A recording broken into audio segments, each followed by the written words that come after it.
Мына жерде түнде түсірген болатын. Мына қазір 10-ға қарай 90 градустық бұрылыс бар, со белгі жоқ деп түнде білмейтін адамдар, бір 100-бен 90-мен келе жатқан адамдар тіке өтіп кетеді да, жол жоқ жаққа қарай өтіп кетеді. Қазір көрейікші, мына жақта бір көлік келе жатыр. Арғы жақтан саяжайдан, жаңағы Шолаққорғаннан келе жатқандарға бер қарай бұрылатын да белгісі жоқ. Міне, мына білетін адамдар мына жерде жылдамдығын төмендетеді да 10-ға қарай бұрып кетеді, 90 градус.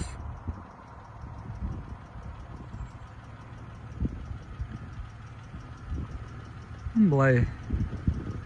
Және ар жақтан келе жатқандар бар, 90 градус. Соны айтқан болатынмын, біздің қазіргі таңда ұсталып кеткен енді Дәурен әкімімізге. Енді жаңа әкім келіпті, Түркістанның бұрынғы әкімі. Әркім әртүрлі пікірде, Рашид Аюпов. Енді қандай адам екеніңізді сіз деп сөйлейік, әдептілік сақтап. Бірінші рет жолдауын болып тұр ғой. Қандай адам екеніңіз, қандай іскер екеніңіз осыдан белгілі болатын болады.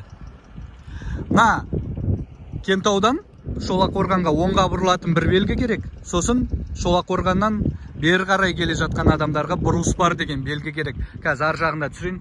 Ал енді мынау Шолаққорғаннан, Шоқтастан, саяжайдан, ар жақтан, Тараздан болсын келетін жол былай қарай міне. Жаңа ар жағында тұрған болатын 90 градустық иірілім, мына жерде бұрылыс. Бұл жақта да белгі жоқ та, қазір алдыңда 90 градустық бұрылыс болады. Жылдамдығыңды төмендет, қазір бұрылыс болады деген жоқ.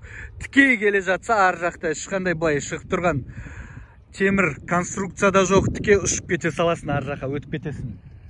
Соны мына жаққа жылдамдық төмендету жайлы, және де бұрылыс бар жайлы белгі керек. Қандай өз ісінің маманы, іскері екен көрсетіңіз әкім өзіңізді.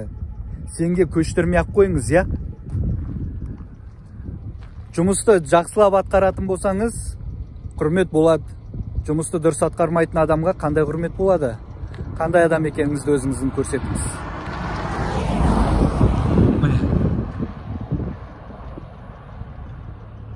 Білетін адамдар өздері жылдамдықтарын төмендетіп кетеді, ал білмейтін адам болса өкінішке орай ұшып кетеді.